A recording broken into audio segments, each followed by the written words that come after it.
wa ma 'alaika alla yazzakka wa amma man ja'aka yas'a wa huwa yakhsha fa anta lahu talaha kalla innaha tadhkirah wa man syaa'a dzakara fi suhufin mukarramah marfu'atin mutahharah bi aidi safarah kiramin bararah kutilal insanu ma akfar.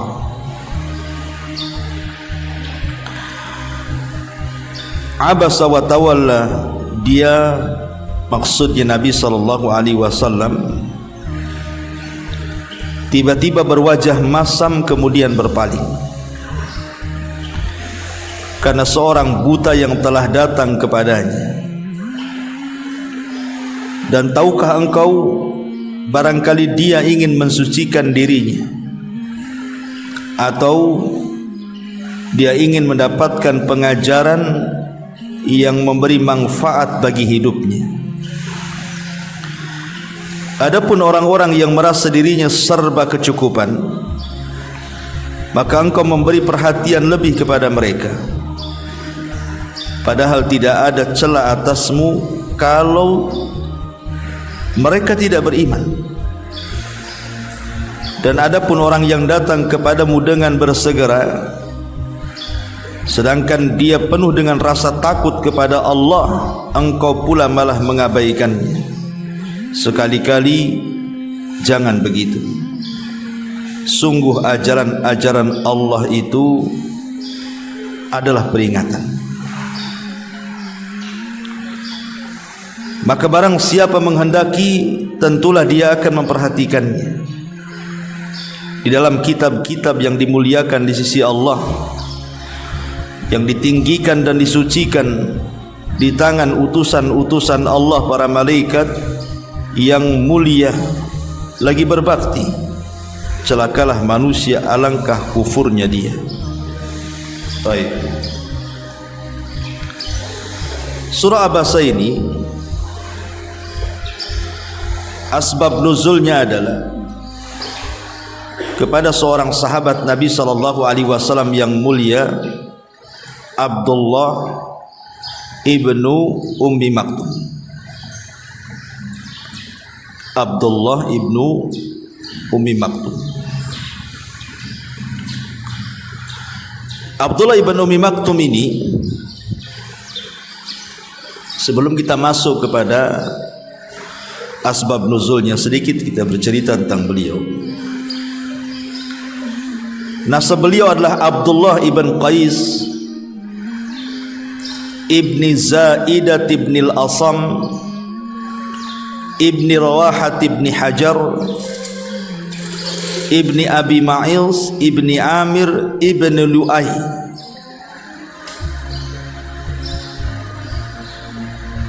Dan namanya adalah Abdullah. Ada juga yang mengatakan namanya Amr. Abdullah ibn Ummi Maktum kalau melihat dari kalangan para sahabat Nabi sallallahu alaihi wasallam, dia dikenal sebagai muadzin yang disandingkan dengan Bilal ibnu Rabah. Karena kita tahu bahwa muadzin Nabi sallallahu alaihi wasallam itu ada berapa? Ada 4. Yang pertama tentu Bilal ibnu Rabah. Dialah pemimpin para muadzin. Yang kedua Abdullah ibnu Ummi Maktum. Yang ketiga Abi Mahdhurah. Dan yang keempat Sa'ad al-Qaradi Maula Ammar ibn Yasir radhiyallahu anhu. Itulah para muadzin Nabi sallallahu alaihi wasallam. Dan itu terletak di 3 masjid. Pertama Masjid Nabawi, muadzinnya 2, Bilal, dan Ibnu Ummi Maktum. Kemudian Masjidil Haram diletakkan padanya Abu Mahdzurah yang diajarkan Nabi sallallahu alaihi wasallam lafaz taswib, as-salatu khairun minan naum. Kemudian yang ketiga, masjid yang pertama kali dibangun Nabi sallallahu alaihi wasallam, Masjid Quba, diletakkan padanya Sa'ad Al-Qaradi Maula Ammar Ibn Yasir. Jadi di sini kita tahu bahwa pekerjaan sehari-hari Abdullah ibn Ummi Maktum adalah seorang muadzin. Muadzin yang ditunjuk Nabi sallallahu alaihi wasallam, dan dia satu-satunya muadzin yang buta. Lah Abdullah ibn Ummi Maktum ini oleh Nabi sallallahu alaihi wasallam selalu dipercaya untuk menggantikan beliau memimpin kota Madinah. Kalau Nabi sallallahu alaihi wasallam safar untuk melakukan peperangan, maka Ibnu Ummi Maktum ini selalu disuruh Nabi sallallahu alaihi wasallam untuk memposisikan sebagai pengganti dia memimpin kota Madinah. Bahkan ulama sejarah menyebut sampai 13 kali dia disuruh untuk memimpin kota Madinah sepeninggal Nabi sallallahu alaihi wasallam safar dalam rangka perang. Seperti ketika Nabi sallallahu alaihi wasallam perang Badar, maka Nabi SAW menyuruh Ibnu Ummi Maktum untuk menggantikan posisi dia di kota Madinah. Kemudian juga ketika terjadi perang Tabuk, maka Nabi SAW memposisikan dia sebagai pemimpin kota Madinah. Begitu juga dalam perang-perang yang lainnya. Dan Ibnu Ishaq menyebutkan bahwa Abdullah ibn Ummi Maktum ini termasuk yang awal-awal hijrah bersama Mus'ab ibn Umar,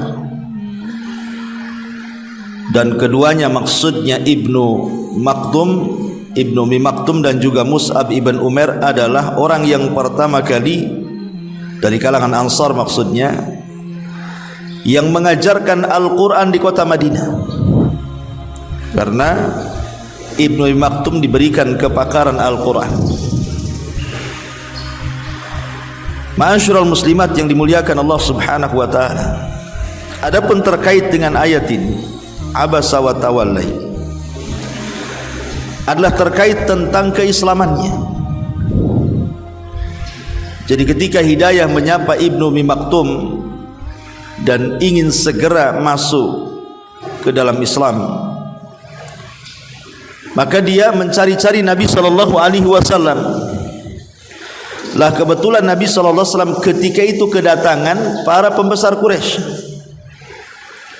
Dan Rasul senang dengan para pembesar itu. Kenapa? Karena kalau seandainya para pembesar itu masuk Islam, secara otomatis maka orang-orang yang akan di bawahnya ikut masuk Islam. Seperti yang terjadi kepada siapa? Sa'ad ibn Mu'ad. Ketika Sa'ad ibn Mu'ad masuk Islam di tangan Mus'ab bin Umar, maka satu kabilah Aus masuk Islam. Karena namanya kabilah ngikutin pemimpinnya saja. Pemimpinnya masuk Islam, semua ikut masuk Islam. Bahkan Nabi SAW mengatakan, kalau seandainya 10 pemimpin Yahudi Madinah masuk Islam, maka dipastikan semua Yahudi satu dunia masuk Islam. Makanya Nabi SAW punya perhatian lebih ketika datang para pembesar Quraisy itu, dan punya harapan kalau seandainya mereka masuk Islam, tentu akan membawa kemaslahatan bagi orang-orang yang ada di bawahnya. Itu harapan Nabi. Jadi ketika asik Nabi SAW mendakwai mereka, tiba-tiba Abdullah ibn Ummi Maktum datang pula. Sementara Rasul sedang sibuk mendakwahi para pembesar itu. Seolah-olah kedatangan Ibnu Ummi Maktum itu memecah konsentrasi Nabi, sehingga Nabi SAW ada perasaan tidak suka. Makanya Nabi SAW langsung bermuka masam, kemudian memalingkan badannya. Jadi bermuka masam wajahnya, watawalla, dan memalingkan badannya. Sebenarnya Nabi SAW sekalipun bermuka masam kepada Ibnu Ummi Maktum kan tidak ada masalah, karena Rasul tidak mengeluarkan kata-kata yang menyakiti orang, hanya bermuka masam saja, kan begitu. Terlebih tidak mempengaruhi Ibnu Ummi Maktum karena dia buta, kan dia tidak melihat Rasul bermuka masam. Gimana cara melihat wong dia buta? Artinya bermuka masamnya Rasul kepada Ibnu Ummi Maktum itu sebenarnya tidak pengaruh kepada Ibnu Maktum. Pertama karena tidak bisa melihat, dan tidak ada pengaruh sama sekali bagi dirinya, tidak tersinggung, tidak apa, karena memang tidak bisa melihat. Kemudian ada alasan penting daripada itu, dia sedang menghadapi para pembesar Quraisy, kan begitu. Tetapi Allah Subhanahu wa taala berbeda. Hal yang seperti disalahkan oleh Allah Subhanahu wa taala. Tetapi walaupun demikian, peristiwa bermuka masamnya Nabi SAW ini hanya terjadi sekali ini saja. Karena disebutkan di dalam Syama'il Muhammadiyah ketika menjelaskan tentang kalamnya Nabi SAW, ucapannya Nabi SAW dalam sebuah hadis, walaupun sebagian para ulama melemahkan hadis tersebut. Ketika Hasan ibn Ali bertanya kepada Hindun ibn Abi Halah tentang sifat Nabi SAW, maka Hindun ibn Abi Halah ini menceritakan bagaimana sifat kalam Nabi SAW, di mana ujung daripada tertawa Nabi SAW adalah at-tabassum. Rasul itu terbiasa senyum. Rasul itu terbiasa senyum. Bahkan itulah sifat utama Nabi SAW. Nabi SAW itu, kata Anas bin Malik, selalu tersenyum dan menganjurkan tersenyum kepada orang lain, dan mengatakan tabassumuka li akhika sadaqah. Lemparan senyummu kepada saudaramu itu adalah sedekah. Tetapi untuk kali ini Nabi SAW tidak tersenyum dan bermuka masam. Artinya bahwa dari seluruh kehidupan Nabi SAW itu, beliau lebih banyak tersenyum dibandingkan bermuka masam. Karena bermuka masam beliau itu hanya satu kali saja dalam peristiwa Ibnu Maktum, kan. Dan ini mukjizat Nabi SAW, mukjizat akhlak Nabi. Beliau tidak pernah bermuka masam kecuali satu kali. Kalau kita kan berkali-kali itu bermuka masam itu. Senyumnya sedikit, masamnya yang banyak, kan itu. Tapi Nabi SAW itu justru terbalik gitu ya. Hidupnya penuh dengan senyum, muka masamnya satu kali saja. Itu pun karena ada alasan. Pertama, karena Ibnu Maktum orang buta, sekalipun bermuka masam tidak pengaruh dan dia tidak melihat. Yang kedua, karena ada tugas yang sangat urgent sekali, di mana dia harus mendakwahi para pembesar Quraisy. Karena kalau seandainya para pembesar itu masuk Islam, maka akan membawa keislaman kepada seluruh kabilah yang di bawahnya.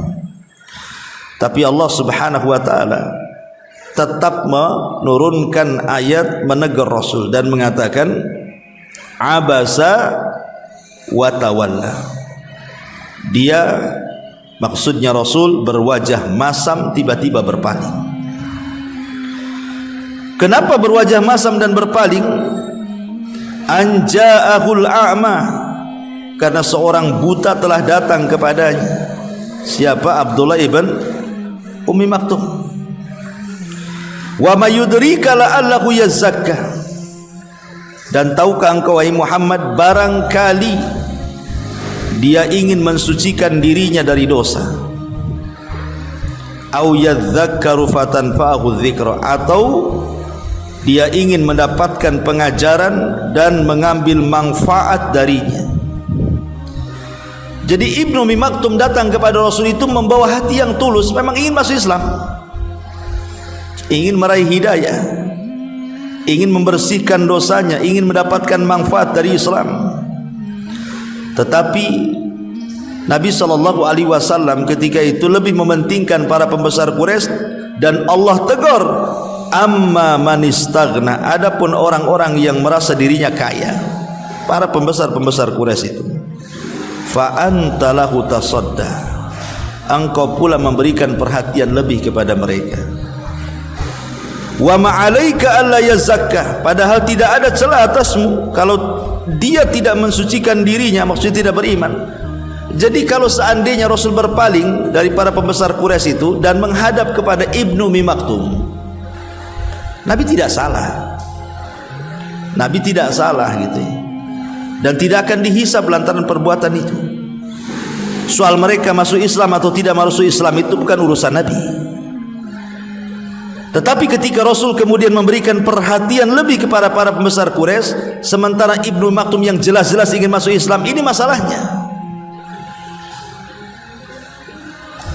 Makanya kemudian Allah mengatakan, wa amma man ja'aka yas'a wa huwa yakhsha, adapun orang yang datang kepadamu dengan bersegera untuk memang mengambil pengajaran, ingin masuk Islam, wa huwa yakhsha, sementara dia betul-betul takut kepada Allah, fa anta anhu talaha, engkau Muhammad malah mengabaikannya.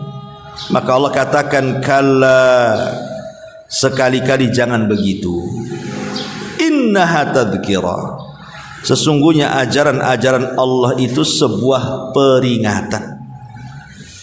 Nabi ditegur dengan turunnya ayat ini karena mengabaikan Ibnu Ummi Maktum dan berpaling kepada para pembesar Quraisy yang belum tentu mereka masuk Islam, sementara Ibnu Maktum sudah jelas-jelas mau masuk Islam. Hanya prasangka saja, mudah-mudahan mereka masuk Islam. Yang ini enggak prasangka, betulan mau masuk Islam, kan begitu. Ma'asyiral muslimat yang dimuliakan Allah Subhanahu wa taala, lah dari kisah ini Nabi SAW apabila sedang duduk, kemudian datang Ibnu Ummi Maktum, maka Rasul berdiri kemudian mengucapkan selamat, marhaban biman atabani rabbi, kata, selamat datang wahai orang yang karenamu aku ditegur Allah, katanya. Selalu dia Rasul mengatakan seperti itu. Jadi kalau Ibnu Maktum datang, Rasul mengatakan marhaban biman atabani rabbi, selamat datang wahai orang yang karenamu aku ditegur Allah. Rasul berterima kasih kepada Ibnu Maktum karena atas kejadian ini Allah menegurnya. Dan sejak itulah kemudian Abdullah ibn Maktum masuk Islam dan sangat dihormati di keluarga Nabi, sangat dihormati di keluarga Nabi SAW. Dan luar biasanya, walaupun Ibnu Ummi Maktum ini dia buta, tetapi di akhir hayatnya dia mati syahid. Di akhir hayatnya dia mati syahid. Ada yang mengatakan Ibnu Ummi Maktum ini termasuk sahabat Nabi SAW yang dipanjangkan usianya, termasuk yang dipanjangkan usianya, karena dia hidup sampai zaman Umar bin Khattab radhiyallahu an.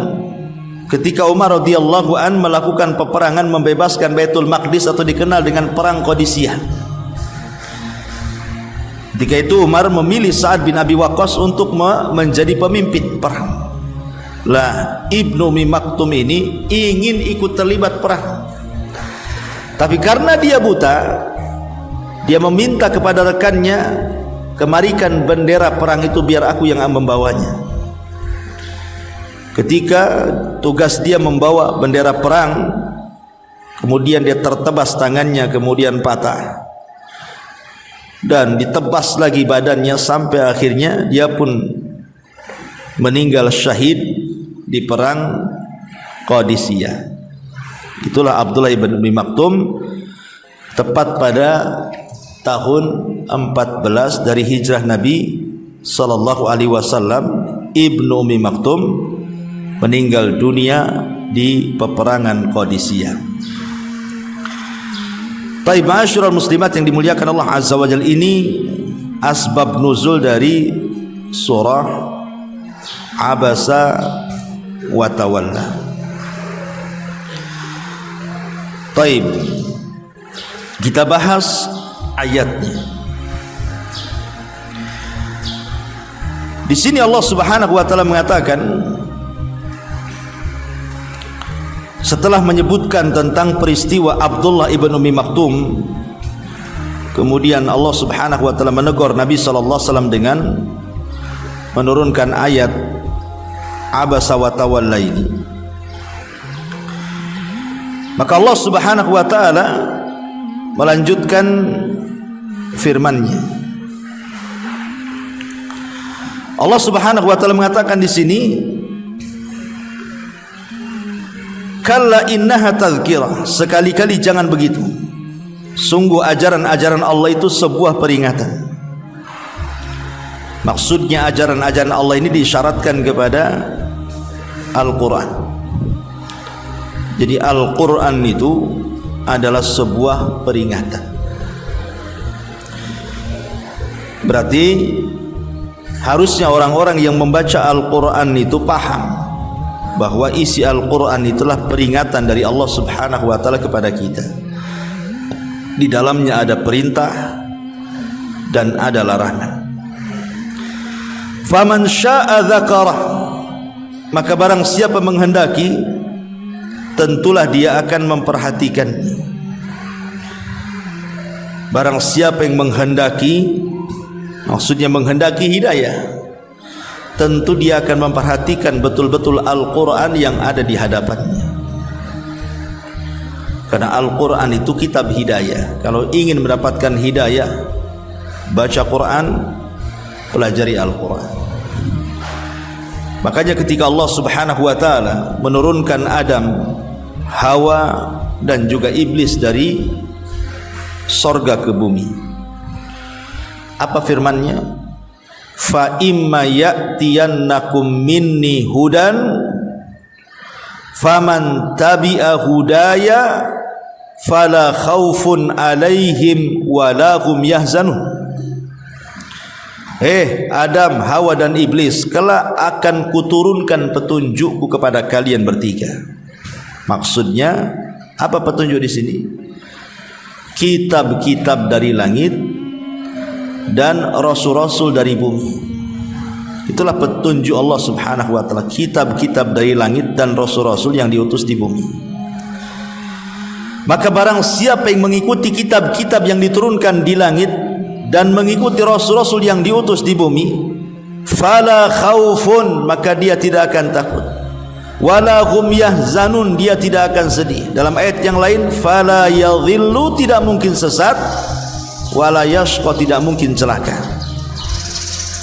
Jadi petunjuk Allah Subhanahu wa taala adalah kitab-kitab dari langit dan rasul-rasul yang diutus di bumi.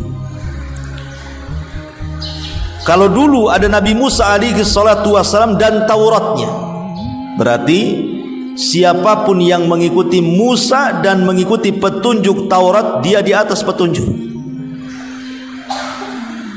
Kemudian juga ada Nabi Daud dan Zaburnya. Kemudian ada Nabi Isa dan juga Injilnya. Maka siapapun yang mengikuti Isa dan Injilnya pada zamannya, maka dia di atas petunjuk. Maka setelah berlalunya Isa, diutuslah Rasul kita Muhammad sallallahu alaihi wasallam dan diturunkan Al-Quran. Maka siapapun yang mengikuti Nabi dan mengikuti petunjuk Al-Quran, maka dia di atas petunjuk. Faman syaa dzakara, maka barang siapa menghendaki, tentu dia akan memperhatikannya. Barang siapa yang menghendaki petunjuk tersebut, tentu dia akan memperhatikan betul-betul Quran. Fi suhufim mukarramah, di dalam kitab-kitab yang dimuliakan di sisi Allah Subhanahu wa taala. Maksudnya Al-Qur'an itu terdapat di dalam Lauhil Mahfuz, marfu'atin mutahharah, yang ditinggikan dan disucikan, bi aidi safara, di tangan para malaikat, kiramin bararah, yang kiram. Kiram itu artinya yang berakhlak, baik bentuk ataupun akhlak. Bararah artinya baiknya hati, baik perbuatan ataupun ucapan. Lah di sini setelah Allah Subhanahu wa taala menjelaskan tentang Al-Qur'an, kemudian sifat-sifat para malaikat.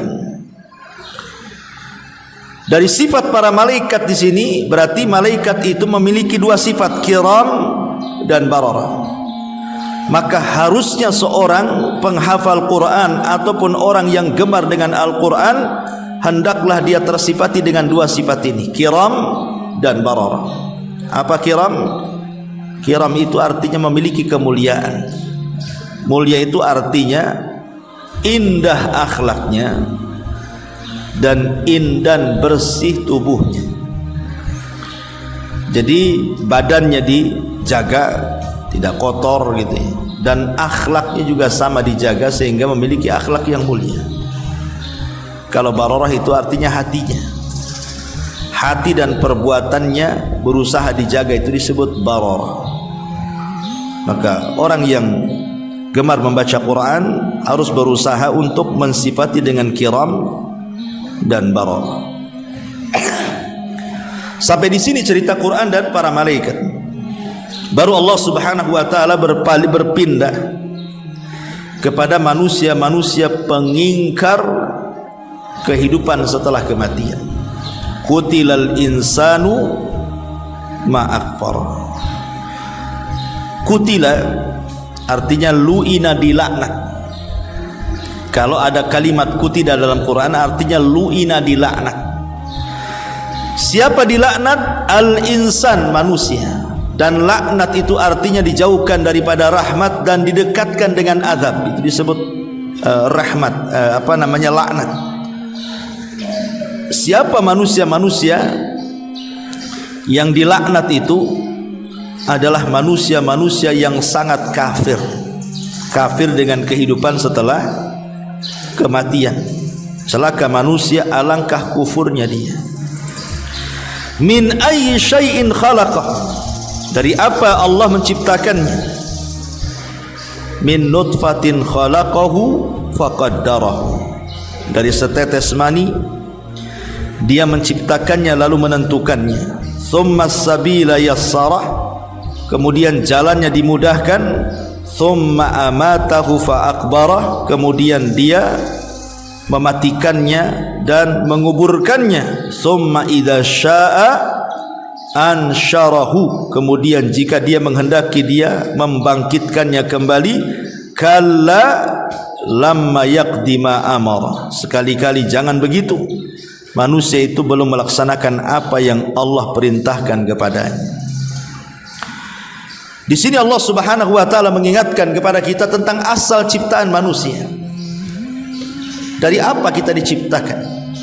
Min nutfatin khalaqahu, dari setetes air mani. Ingat, dulu saya pernah bercerita kepada ibu tentang Malik ibn Dinar, seorang ulama besar. Malik ibn Dinar, dia tiba-tiba kemudian tidak suka dengan seorang gubernur wali Basrah yang ketika berjalan di hadapannya nampak kesombongan, berjalan dengan membusungkan dada. Kata Malik ibn Dinar, janganlah engkau berjalan seperti jalan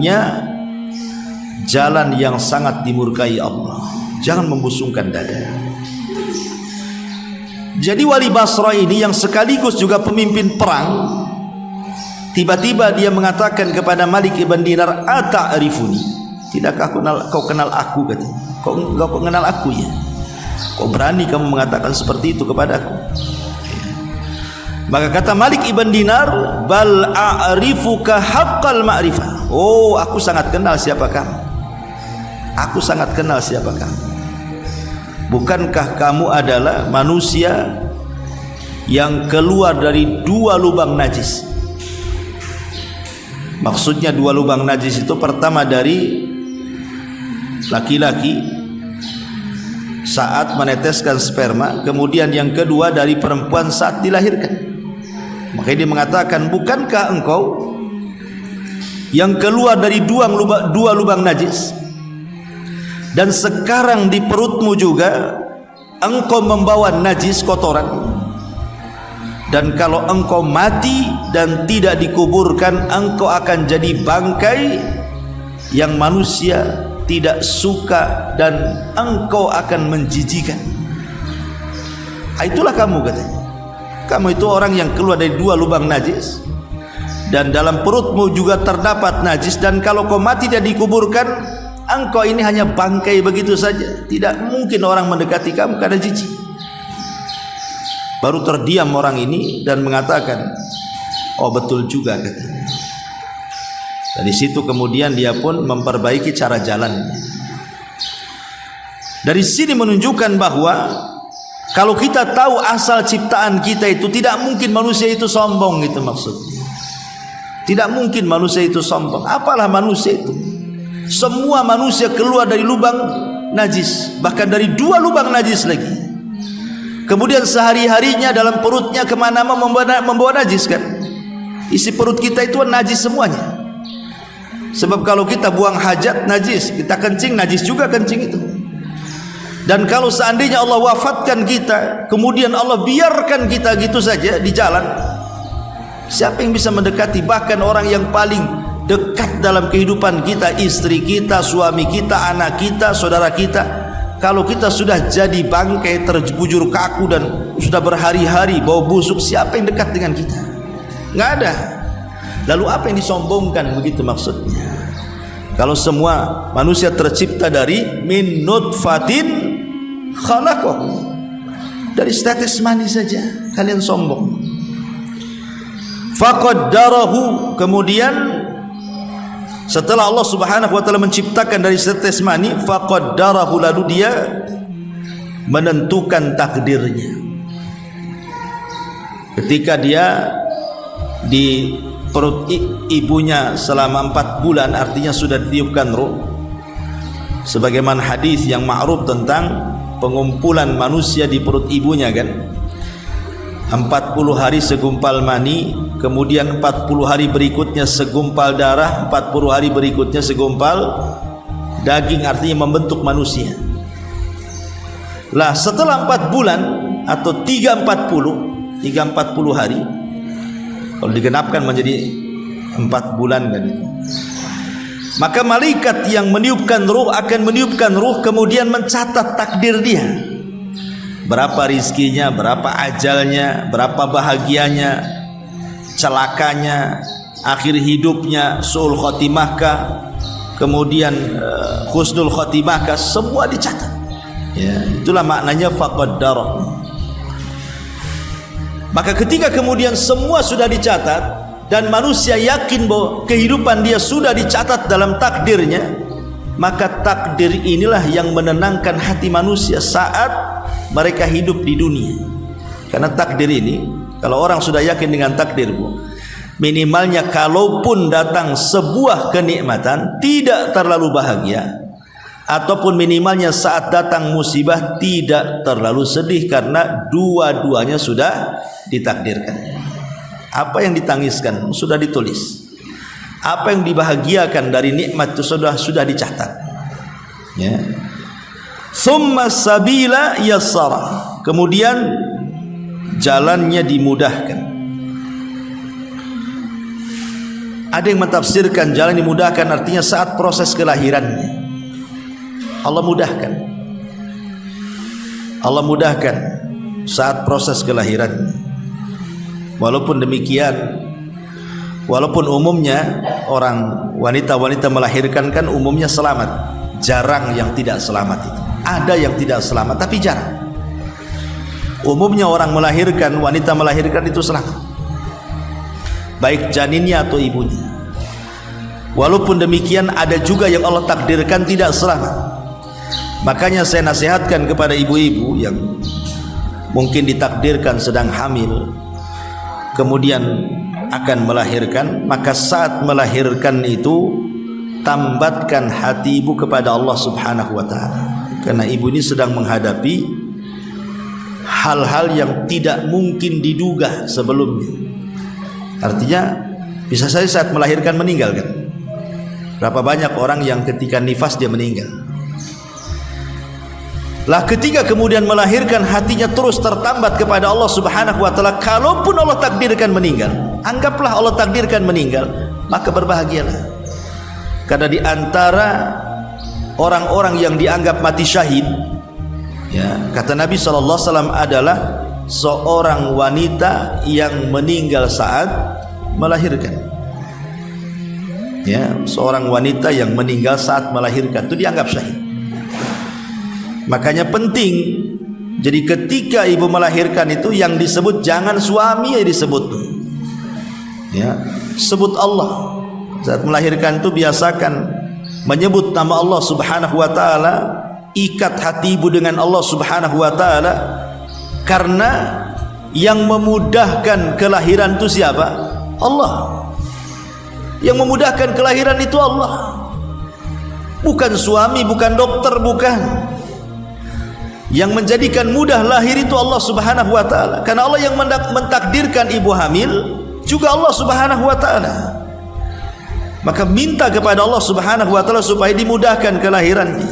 Dan kalaupun seandainya Allah takdirkan memang dipersulit, maka itu sudah takdirnya. Dan kalau seandainya Allah wafatkan pun, maka ibu wafat di atas mati syahid, jaminannya surga.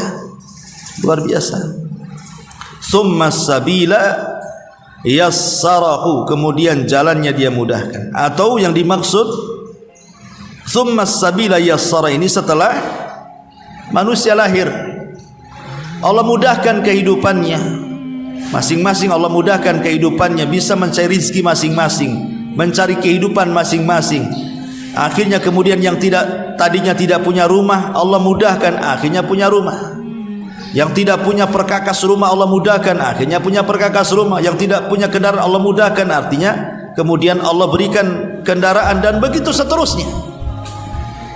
Sementara ketika kita lahir, mata pun belum melihat, telinga pun belum mendengar, kaki dan tangan pun susah bergerak. Kemudian setelah besar sedikit, Allah anugerahkan mata bisa melihat, telinga bisa mendengar, akal bisa berfikir, hati bisa berpikir, dan begitu seterusnya. Baru kemudian dari itu semuanya Allah berikan pengetahuan. Dari pengetahuan itu ada yang jadi dokter, ada yang jadi pilot, ada yang jadi guru, ada yang jadi macam-macam kan. Allah mudahkan semuanya. Tsumma sabila yassarahu tsumma amatahu fa akbar. Kemudian dia mematikannya lalu menguburkan. Artinya manusia itu ada batas usia. Tidak ada satupun manusia yang hidup lama di bumi, hatta para nabi dan rasul. Bahkan Nabi SAW sendiri usianya berapa? 63 tahun saja. Berarti umatnya tidak jauh-jauh daripada Nabi. Maka setiap manusia pasti ada waktu kematiannya. Idza jaa ajaluhu la yastakhiruna sa'ata wa la yastaqdimun. Kalau sudah datang ajalnya tidak mungkin ditunda tuh. Tidak mungkin diakhirkan, tidak mungkin dimajukan, pas waktunya. Summa amatahu, kemudian Allah wafatkan. Dan kita harus yakin setiap manusia pasti wafat. Ya, walaupun aneh sebenarnya hari-hari kita dihadapkan dengan kematian-kematian tetangga, kematian-kematian bayi, bahkan terkadang kita pula yang ngurus jenazahnya gitu kan. Bahkan sebagian kita pula yang kemudian datang ke kuburan melihat proses dikubur, tapi tidak membuat pelajaran bahwa kita pun akan seperti dia. Itu masalahnya. Kan banyak itu kan orang yang melihat orang mati, ya sudahlah, memang sudah takdirnya dia meninggal. Dia tidak tahu kalau dia pun akan mati gitu. Ya biasa saja jadinya kan. Harusnya kan setiap orang yang mati itu kan ibu jadikan pelajaran tuh. Ketika ada orang meninggal, kita pandang karena di tetangga, kita tahu kan bagaimana sholat dia, puasa dia, baca Quran dia, bagaimana zikir dia, bagaimana akhlak dia kan. Apakah saya harus meninggal seperti dia, ataukah jangan meninggal seperti dia kan begitu. Ambil pelajarannya.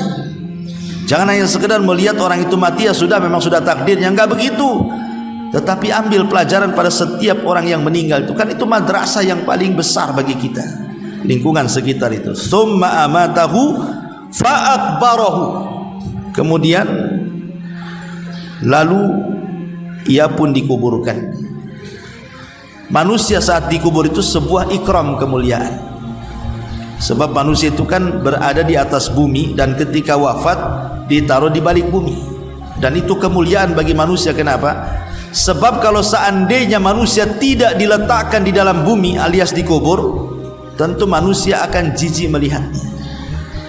Coba saja ada orang meninggal dibiarkan gitu saja di kasur sampai membusuk, keluarga pun tidak mungkin nengok dia, langsung benci keluarga kan begitu. Seperti kasusnya siapa? Kematian Abu Lahab. Abu Lahab itu ketika meninggal dunia, terkena penyakit, kemudian meninggal dunia, baru ketahuan setelah beberapa hari, anaknya tidak mau mendekat jasadnya Abu Lahab karena sudah busuk, sudah bau.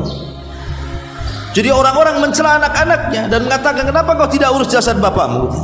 Kenapa dia biarkan seperti itu? Karena sudah bau busuk masalahnya. Akhirnya kemudian anak-anaknya melempari jasadnya dengan batu sampai numpuk batu itu. Coba bayangkan, sampai bapaknya diperlakukan seperti itu oleh anaknya kan itu.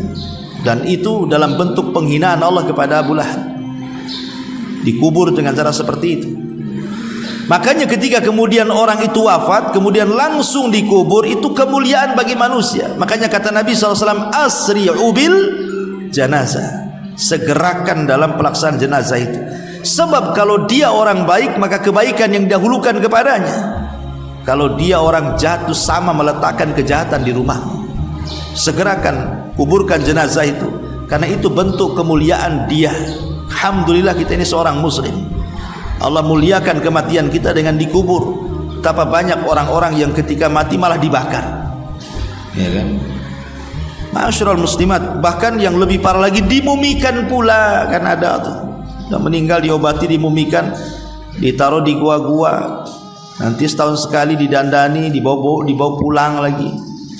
Ya, didudukkan di meja, diajak makan. Coba ada caranya tuh. Ya. Ma'asyiral muslimat yang dimuliakan Allah Azza wa Jalla. Jadi Islam ini alhamdulillah memuliakan jasad kita ketika kita meninggal dunia. Dan yang pertama kali mengajarkan cara menguburkan siapa? Anaknya Adam. Ketika Qabil membunuh Habil, entah jasad Habil itu berapa hari, berapa minggu, berapa bulan, Allahu alam. Yang jelas kemudian Qabil itu bingung macam mana ini harus bermuamalah dengan jasad Habil yang sudah dibunuhnya. Sampai satu hari dia melihat gagak, ghurab, dan gagak ini berkelahi dengan gagak yang lainnya, dan dibunuhlah gagak kawannya. Setelah itu kemudian dia korek tanah, kemudian jasad kawannya dimasukkan dan dikubur lagi. Baru terpikir oleh Qabil, oh begini cara untuk fardu kifayah gitu, menguburkan orang, makanya dikuburkan. Summa amatahu faqar, summa idza syaa'a ansyara. Kemudian jika dia menghendaki, dia pasti membangkitkan kembali. Atau dengan kata lain bahwa Islam sangat meyakini adanya kehidupan setelah kematian. Dan kehidupan setelah kematian di dua tempat. Pertama di alam barzakh, manusia akan dihidupkan lagi bil jasadi war ruh, dengan jasad dan rohnya. Kemudian akan ditanya oleh para malaikat tentang tiga soalan: man rabbuka wa ma nabiyuka wa ma dinuka. Kalau dia orang yang beriman dan mampu menjawab, maka dia akan dibentangkan padanya kehidupan yang sangat nikmat, karena pintu sorga diarahkan ke kuburannya. Dihantarkan berbagai macam kenikmatan sorga ke dalam kuburannya. Tapi kalau dia tidak bisa menjawab, maka dia akan mendapatkan azab kubur yang luar biasa. Dan setelah kiamat dibangkitkan, maka ada hari kebangkitan dan pengumpulan manusia. Tsumma idza syaa ansyarahu. Dia akan bangkitkan untuk menghadapi Allah dan mempertanggungjawabkan semua apa yang dia lakukan di dunia. Kalla, makanya sekali-kali jangan seperti itu. Lamma yaqdima amarahu. Manusia itu belum melaksanakan apa yang Allah perintahkan dari yang wajib. Kalau bisa sebelum mati itu Allah singgung nih, jangan mati duluan, karena setelah kematian itu ada kebangkitan. Kalau bisa jangan sampai seperti itu. Sudahkah engkau membangkitkan atau melaksanakan kewajiban-kewajiban Allah? Ya, perintah-perintah Allah dan juga larangan-larangan Allah.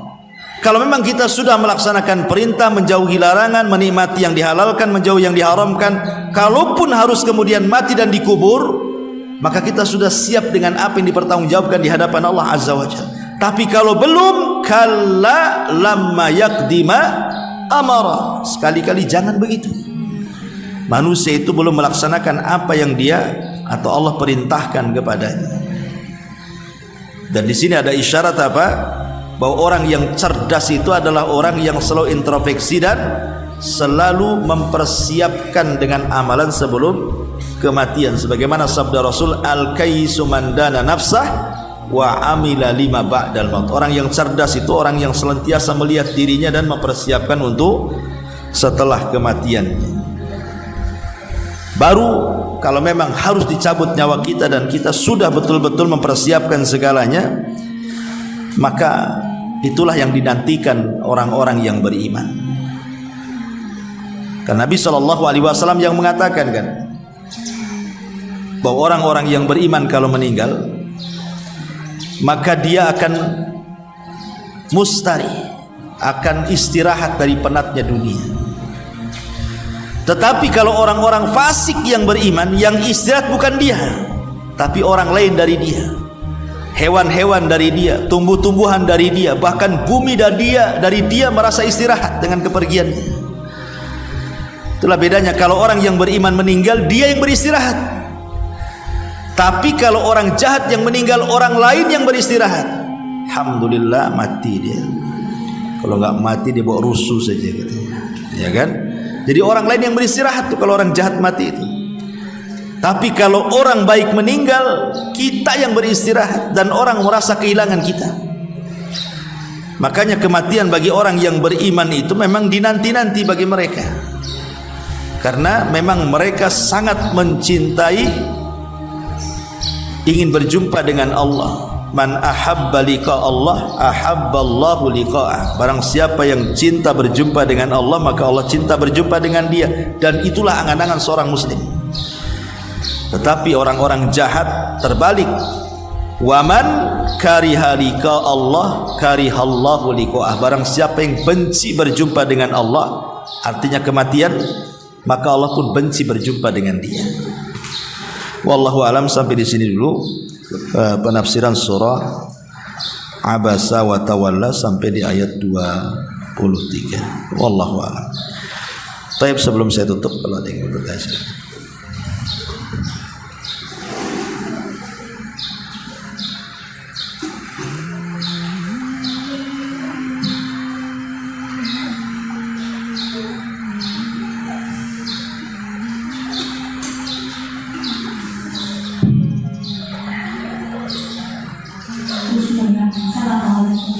Waalaikumsalam. Apa Ustaz, mau bertanya yang tadi yang bisa dan tadi Ustaz. Itu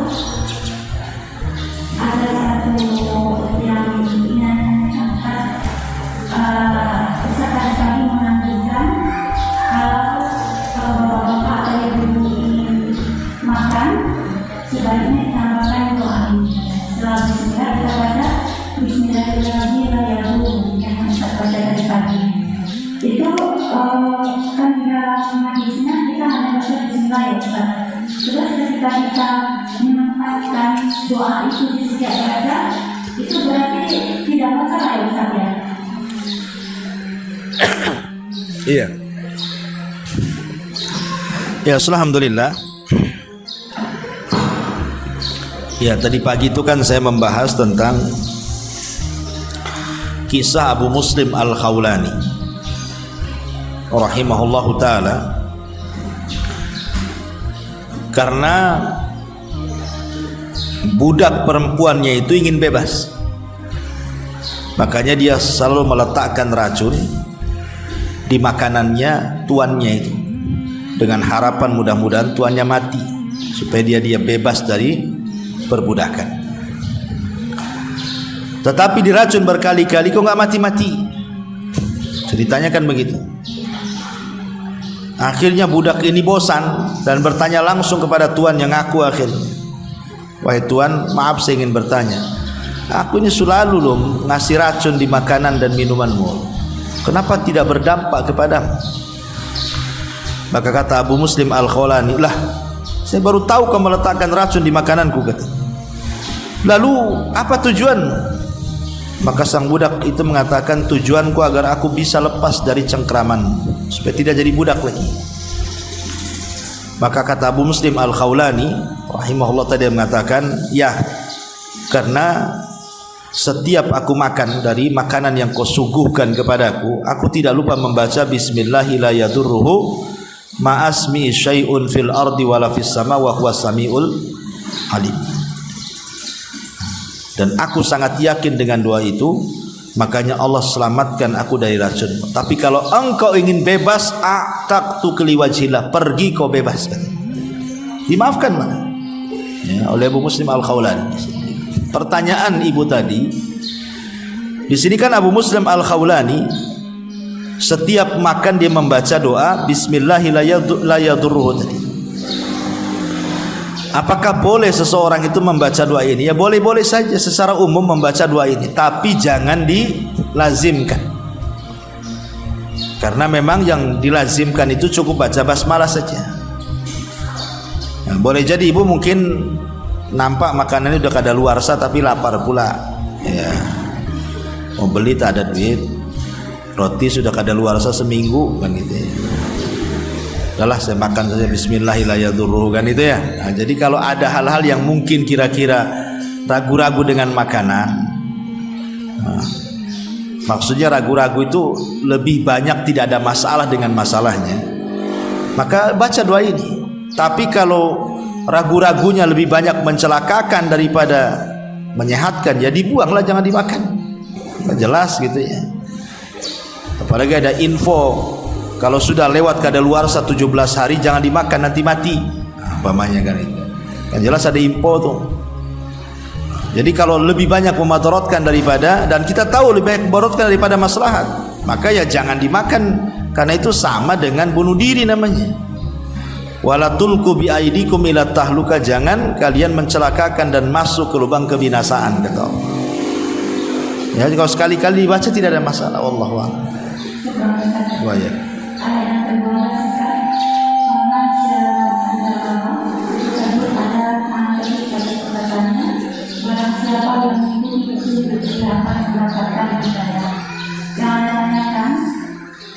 Secara umum semua orang mengakui jika buah dan sunnah itu satu petunjuk baginya. Tapi banyak yang melenceng dari apa yang diberi petunjuk oleh Allah Subhanahu wa Ta'ala. Gimana dengan sambutan ayat ini saat paman syahada? Apakah hidayah yang dianggap baginya itu satu hidayah, tapi dia melakukan suatu kesalahan, seperti keluar daripada wali sunnahnya Rasulullah SAW. Ya, alhamdulillah, salatu wassalamu ala rasulillah, amma ba'du. Kita tahu bahwa hidayah itu adalah datang dari Allah Subhanahu wa ta'ala. Inna hudallah, sesungguhnya petunjuk itu hanyalah petunjuk Allah Subhanahu wa ta'ala. Dan petunjuk Allah itu ya Al-Quran dan Sunnah, itulah petunjuk Allah. Jadi kalau seandainya Allah Subhanahu wa taala sudah memberikan kepada kita taufik untuk mengikuti Al-Quran dan Sunnah, artinya kita sudah masuk dalam ranah hidayah, pertahankan. Tapi masalahnya konsekuensi orang yang berpegang teguh dengan ajaran yang benar, Al-Quran dan Sunnah, itu pasti tidak lepas dari ujian. Tak mungkin akan mulus memegang Quran Sunnah. Apalagi di akhir zaman, yang Nabi SAW katakan, Al-qabid ala dinihim kal-qabid alal jamri. Siapapun yang megang agamanya, maka dia sama dengan memegang bara api.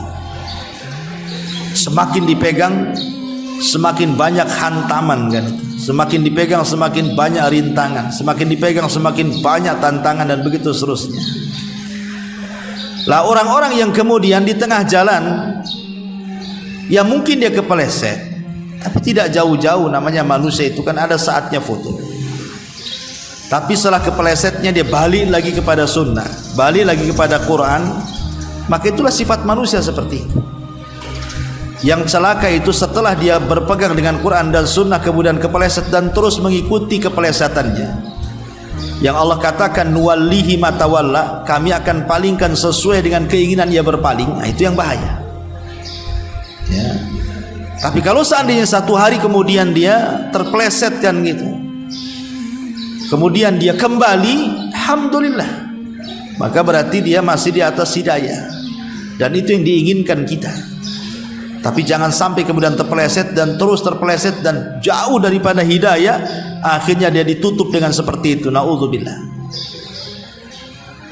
Tetapi yang namanya penyimpangan itu dalam Islam itu kan macam-macam. Ada yang menyimpang bukan hanya keluar daripada Islam, keluar daripada ahli sunnah, sampai keluar dari Islam.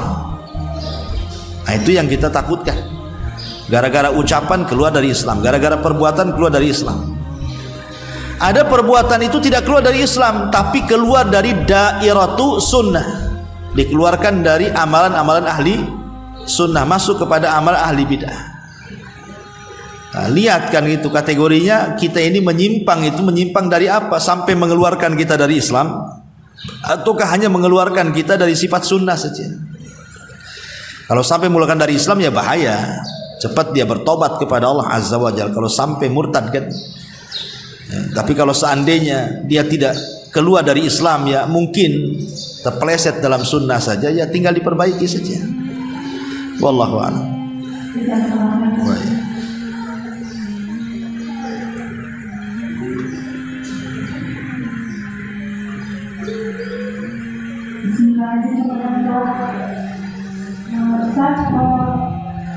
Bagaimana cara meminta yang benar kepada Allah terkait masalah dunia?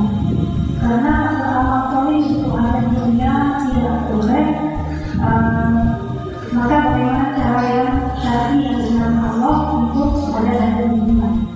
Terus apakah beramal soleh lalu meminta hajat dunia termasuk beramal soleh untuk dunia? Iya. Dalam doa sapu jagat itu kan jelas, Rabbana atina fid dunya hasanah wa fil akhirati hasanah wa qina adzabannar. Ya Allah, berikan kepadaku dunia yang baik. Ya Allah, berikan kepadaku akhirat yang baik. Ya Allah, jauhkan aku dari azab neraka. Dari doa ini, berarti di doa ini ada 3 poin kan. Pertama minta dunia,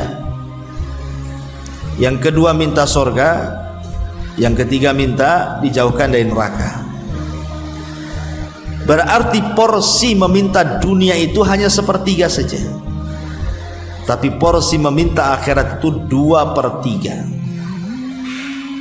Karena dalam hadis ini, dalam doa ini, Rabbana atina fid dunya hasanah, ini 1/3. Wa fil akhirati hasanah, ini 1/3. Wa qina adzabannar, ini 1/3.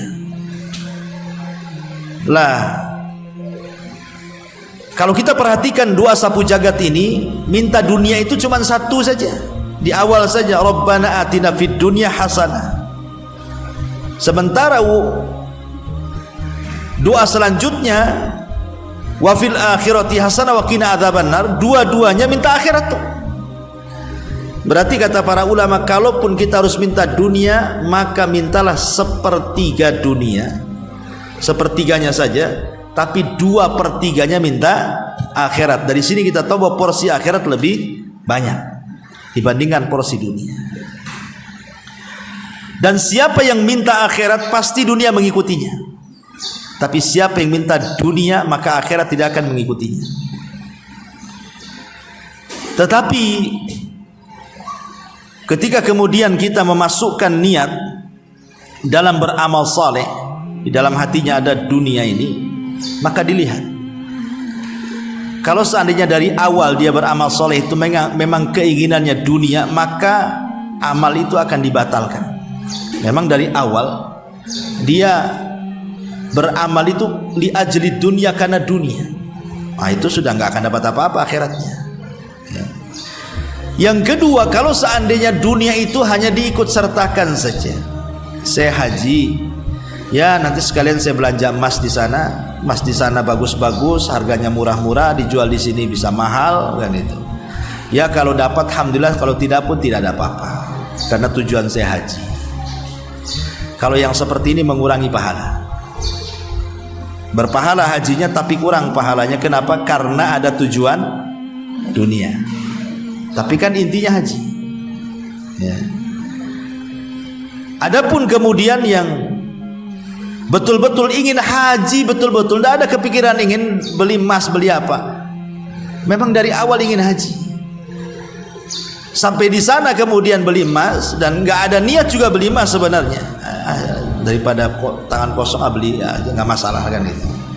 Berarti memang tidak ada urusan dengan dunia. Ya seperti inilah beramal karena akhirat. Dunia ngikuti dia. Maka cara yang benar meminta dunia adalah ya mintalah dunia itu sekedarnya. Dan Allah Maha tahu dengan keinginan kita. Berapa banyak orang-orang yang Allah buat sakit, kalau dia sehat dia rusak.